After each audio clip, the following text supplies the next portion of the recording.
Hi గారు, welcome to our channel. ప్రస్తుతం మనతో పాటు దామో బాలాజీ గారు సీనియర్ జర్నలిస్ట్ ఉన్నారు. వారితో ఒకసారి మాట్లాడదాం. సార్ నమస్కారం. సార్ నమస్తే. సార్ రాజ్ తరుణ్ లావణ్య వివాదంలో ఇంకొక కీలక పరిణామం చోటు చేసుకుంది. సార్ ఈ కేసుని హ్యాండిల్ చేస్తున్న నార్సింగ్ పోలీస్ స్టేషన్లో ఒక పోలీస్ ఆఫీసర్ని ట్రాన్స్ఫర్ చేసేసారు. ఎందుకంటే వీళ్ళకి సంబంధించిన ఒక ఆడియో లీక్ అయిందని చెప్పేసి ఈ వార్త వైరల్ అవుతుంది. సార్ మరి ఈ ఆడియో లీక్ అయింది కదా, ఆడియోలో ఏముంది?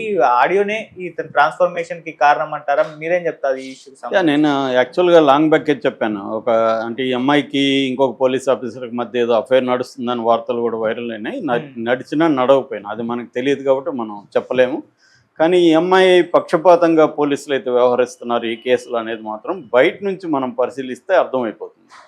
ఎందుకంటే ఈ అమ్మాయి మస్తాన్ సాయి ఇంటికి వెళ్ళి దొంగతనంగా ఆ డిస్క్ తీసుకొచ్చింది. అప్పుడు కేసు పెట్టాల్సింది ఎవరి మీద? ఈ అమ్మాయి మీద. మస్తాన్ సాయి డ్రగ్స్లో ఉన్నాడా లేదనేది అది వేరే ఆస్పెక్ట్. ఈ కేసులో ఈ అమ్మాయి అతని మీద కేసు పెట్టినప్పుడు ఈ హార్డ్ డిస్క్ అసలు నీకు ఎక్కడిది అని అడిగింది. నేను పోయి దొంగిలించుకొని వచ్చినా అంటే ముందు ఈ అమ్మాయి మీద పెట్టాలి కేసు. హార్డ్ డిస్క్ని అతని పర్సనల్ హార్డ్ డిస్క్ అది. అతని హార్డ్ డిస్క్లో ఏముంటే మనకు సంబంధం లేదు, పబ్లిక్కి పోలీసులకు కూడా సంబంధం లేదు. ఇప్పుడు మన ఇళ్లలో మన హార్డ్ డిస్క్లు వచ్చి పోలీసులు తీసుకెళ్లరు కదా. ఏదైనా కేసు ఉండి మన మీద పోలీసులు సెర్చ్ అది కూడా సెర్చ్ వారెంట్ ఉండాలి. చాలా కేసుల్లో వారెంట్ లేకుండా కూడా సెర్చ్ చేయడానికి లేదు. అలా ఉంటుంది చట్టం. ఎవరో తెచ్చిచ్చిన హార్డ్ డిస్క్ని పెట్టుకొని ఇప్పుడు ఆ వీడియోలు మస్తాన్ సాయి పెట్టాడా, ఈ అమ్మాయి పెట్టిందా, ఇవన్నీ తెలియదు. రెండోది మస్తాన్ సాయి పర్సనల్గా ప్రైవేట్ వీడియోలు తీసుకున్నాడు. ఇప్పుడు నేను నా భార్యతో వీడియోలు తీసుకుంటే మూడో వాళ్ళకి ఏం సంబంధం? అసలు వీడియోలు తీసుకోకూడదా? చట్టం ఏమైనా ఉందా అలాగా వీడియోలు తీసుకోకూడదని? సో ఇదేంటంటే ఇప్పుడు నా డిస్క్ ఎత్తి నేను నా భార్య వీడియోలు తీసుకుని పెట్టుకున్నా, దాన్ని ఎవడో తీసుకెళ్ళిపోయి ఇతను 200 హీరోయిన్లని రేపు న్యూస్ వస్తుంది. ఇది చాలా దారుణమైన వ్యవహారం. రేపు పొద్దున దీనివల్ల ఏమవుతుందంటే ఇటువంటి అమ్మాయిల మీద కక్ష పెంచుకుంటారు. ఇప్పుడు అతను ఎవరో ముక్కలు చేసి భార్యని ఎందుకు చేశాడు? దాని వెనక అతనికి హ్యూమిలేషన్ అవన్నీ కూడా వాస్తవమే కదా. అతన్ని పంచాయతీ పెట్టి హ్యూమిలేట్ చేశారు వాళ్ళ ఫ్యామిలీస్. సో ఇవన్నీ ఏమవుతుందంటే చట్టం సరిగా పనిచేయనప్పుడు చట్టాన్ని మనుషులు వాళ్ళ చేతుల్లోకి తీసుకుంటారు. సో చాలా క్రైమ్ పెరగడానికి మన క్రిమినల్ జస్టిస్ సిస్టమ్ చాలా కారణం, ముఖ్యంగా పోలీసులు. ఎందుకంటే పోలీసుల దగ్గరికి ఫస్ట్ కేసు వెళ్తే మొన్న కూడా చూసాం కదా, టైటిల్ కూడా అదే వచ్చింది కదా, కంప్లైంట్ ఇవ్వడానికి పోతే కడుపు చేసిన పోలీసు. ఇలాంటి బోలెడు ఉన్నాయి. అట్లాగే అనంతపురంలో అమ్మాయి నువ్వు ఒంటరిగా ఉన్నావా అని అతను హరాస్ చేస్తుంటే కేసు పెట్టింది.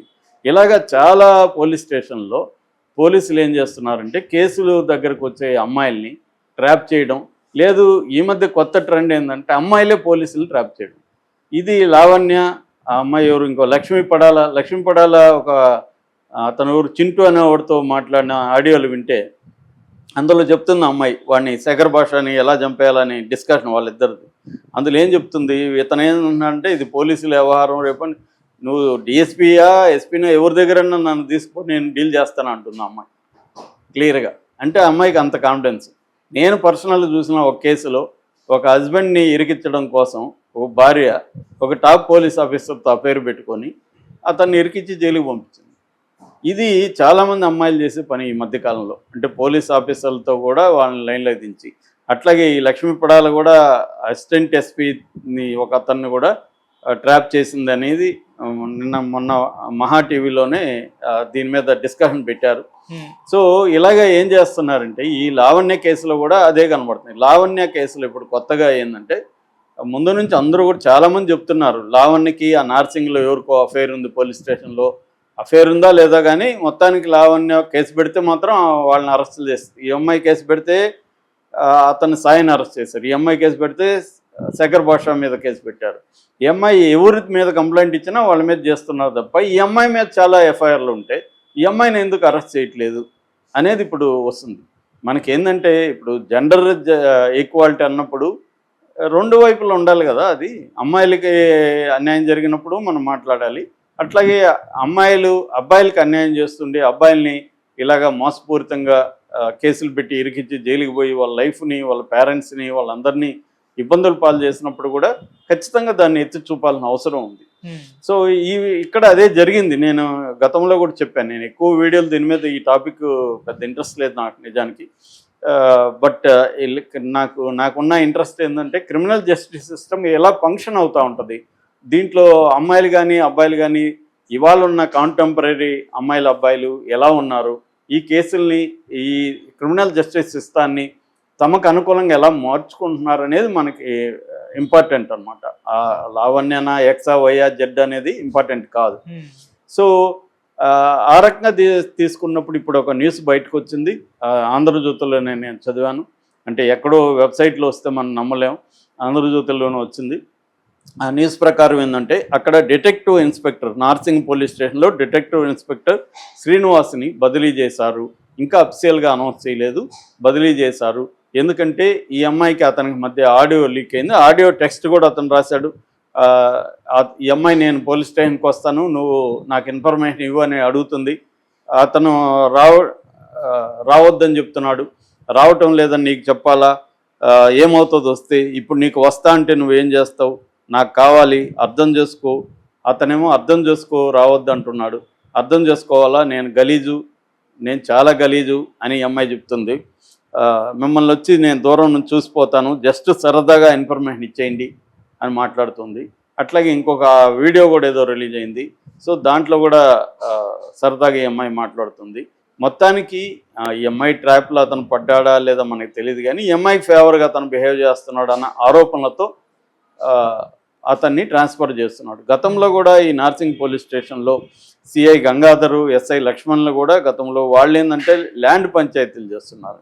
అంటే చాలా ఏరియాల్లో పోలీస్ స్టేషన్లు ఉన్నాయి, కొన్ని పోలీస్ స్టేషన్లు ఉన్న ఏరియాలో ల్యాండ్ వివాదాలు ఎక్కువ ఉంటాయి, డిస్ప్యూట్స్ అక్కడ ఎక్కువ ఉంటాయి అన్నమాట. కొన్ని ఆ ప్రాంతాల్లో అటువంటి ఏరియాలు ఉంటాయి.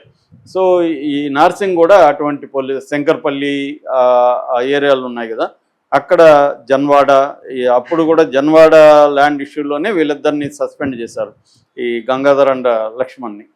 సో ఇలాగ ఉన్నప్పుడు ఏం చేస్తారంటే జనరల్గా వాళ్ళ దగ్గరికి కేసులు వస్తుంటాయి. మామూలుగా అయితే సివిల్ కేసులకు వీళ్ళు తలదూర్చకూడదు, అక్కడ ఏమన్నా క్రైమ్ జరిగి ఉంటుంది తప్ప. మామూలుగా చాలామంది పోలీస్ స్టేషన్లో పోలీసులు ఏం చేస్తారంటే, బాబు ఇది సివిల్ కేసు, మాకు సంబంధం లేదని వాళ్ళకి మర్యాద చెప్పేస్తారు. కానీ సంపాదించుకుందాం అనుకున్న వాళ్ళు ఏం చేస్తారంటే సివిల్ కేసులను ఉపయోగించుకొని వాళ్ళ మీద ఏదో క్రిమినల్ కేసు పెట్టేస్తాం అన్న వాళ్ళని బెదిరించి పంచాయతీలు చేసి ఒక పార్టీ వైపు డబ్బులు తీసుకొని ఒక పార్టీ వైపు చేసుకొని ఇతర పార్టీని, అది న్యాయమాన్యాయం అనేది ఉండదు ఇక్కడ. వీళ్ళు ఎవరు డబ్బులు ఎక్కువ ఇస్తే వాళ్ళని చేసుకుంటారు, అవతల వాళ్ళని ఇబ్బందులు పెట్టడం, కేసులు పెట్టడం, ఏదో ఒక హరాస్మెంట్ కేసు పెట్టడం, ఇది జరుగుతుంది. ఎందుకంటే మన దేశంలో ఇందాక చెప్పినట్టు క్రిమినల్ జస్టిస్ సిస్టంలో ఉండే ప్రాబ్లం ఏంటంటే ప్రాసెస్ ఇస్ ద పనిష్మెంట్. నా మీద కేసులు పెట్టేస్తే అవి ప్రూవ్ అవ్వచ్చు, అవ్వకపోవచ్చు. ఇప్పుడు సాయిబాబా 10 ఏళ్ళు జైల్లో ఉన్నాడు పాపం, 95 years వికలాంగుడు. ఆ జైలు వల్లే ఆయన చనిపోయాడు బయటకు వచ్చినాక. ఆయన 10 ఏళ్ళు ఉన్నాక నిర్దోష అన్నారు, మళ్ళీ 10 ఏళ్ల జీవితాన్ని ఎవరిస్తారు ఆయనకి? ఇది మన క్రిమినల్ జస్టిస్ సిస్టంలో ఉండే ఒక మేజర్ ప్రాబ్లం. దానివల్ల ఏమవుతుందంటే పోలీసులు కావాలని కేసులు పెట్టాడు, నువ్వు పోయి కోర్టులో చూసుకోరాని. సో వీడు ఇంకా తిరగతా ఉండాలి, పోలీస్ స్టేషన్కి తిరగాలి, కోర్టులకు తిరగాలి, కోర్టులు త్వరగా తేల్చవు. సో మనం చూస్తున్నాం కదా, వివేకానంద రెడ్డి హత్య కేసు 6 ఏళ్ళు అయింది, ఇప్పటివరకు తేలలేదు. అటువంటి ఒక సెలబ్రిటీ హత్య కేసే అలాగే ఉంటాయి, ఇంక మామూలు క్రైమ్లో ఎవరు పట్టించుకుంటారు? సో ఈ క్రిమినల్ జస్టిస్ సిస్టమ్ ఏం చేస్తుందంటే ఇండివిజువల్ని పీల్చి పిప్పి చేసేస్తుంది. దీనికి భయపడే